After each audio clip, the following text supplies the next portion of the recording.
आज करते खेत में बहुत ज्यादा कार्य, फिर नहा कर तैयार होकर मैं निकल लेता हूँ मंदिर की ओर एक लोटा जल कर लेकर। मंदिर में चल रहा है डेकोरेशन का कार्य क्योंकि आने वाली है शिवरात्रि।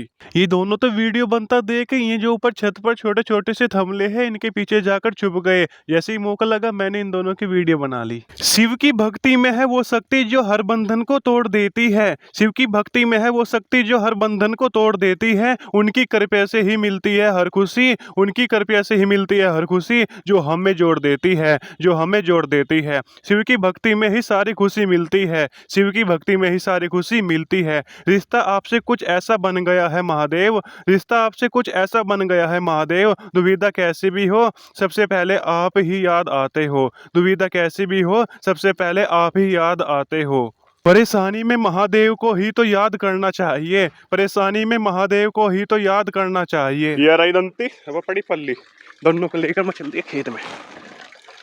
चलिए चलते हैं वापस सुबह के उस टाइम में जब हम कर रहे थे कार्य। सबसे पहले मैं काटता हूँ इस खेत से चहरी, फिर चहरी काट कर जो पीछे ये कबाड़ जम जाता है इस कैरी में, इसका नंबर काटने का आता है। फिर 4 से 5 गुना करके वीडियो की स्पीड में काटने लग जाता हूँ ये कबाड़। आदत नहीं है फालतू बात करने की, आदत नहीं है फालतू बात करने की, और लोग इसे मेरी अकड़ समझ लेते हैं, और लोग इसे मेरी अकड़ समझ लेते हैं। कुछ पाने के लिए कुछ खोना नहीं, कुछ पाने के लिए कुछ खोना नहीं, कुछ करना पड़ता है, कुछ करना पड़ता है। मैं कुछ खास तो नहीं हूँ, मैं कुछ खास तो नहीं हूँ, लेकिन मेरे जैसे लोग कम हैं, लेकिन मेरे जैसे लोग कम हैं। फिर काट कर ये घास उसको इकट्ठा कर लेता हूँ पल्ली पर और ले आता हूँ उसको घर, डाल देता हूँ उस जगह जहाँ पर पड़ी हुई है कटी हुई चहरी। फिर जैसे आता हूँ मैं घर, देखता हूँ कि हरे में लगाकर गोश्त देकर उसमें जुईना मम्मी जी भून रही है गर्मा गर्म भुट्टे। मैंने भुट्टे नहीं खाए, सिर्फ इनकी वीडियो ही बनाई। मैं भुट्टे खाऊंगा शाम को, उसके भी पीछे कुछ कारण है। फिर कुछ समय पश्चात चहरी को और जो घास काट कर लेकर आया हूँ उसकी कुट्टी कर देते हैं, दोनों का मिक्सचर हो जाता है तैयार। फिर ये बछड़ा कहने लगता है मुझे तो देता घास, फिर से थोड़ा सा घास देकर मैं आ जाता हूँ इस जीरे के खेत पर, क्योंकि यहाँ पर मैंने ये धोरे साफ करने हैं,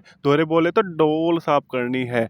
फिर मुझको मिलते हैं छोटे छोटे से लाल कलर के जीवाणु, इनकी वीडियो बना लेता हूँ। फिर 15 से 20 मिनट बाद मेरा कार्य हो जाता है समाप्त, तो ये धोरा हो जाता है बिल्कुल साफ। फिर इस सारे घास को इकट्ठा कर कर मैं डाल लेता हूँ उसको पल्ली पर और ले जाता हूँ उसको घर। हालत खराब हो गई है काम कर कर आज। फिर ले आता हूँ इसको सीधा मैं डंगरों के पास डाल देता हूँ उनके खोर में। इसकी जड़ हो रही थी साफ, इसीलिए डाला उसको खोर में, और ये तो बड़े ही मजे के साथ इसको खाने लगे।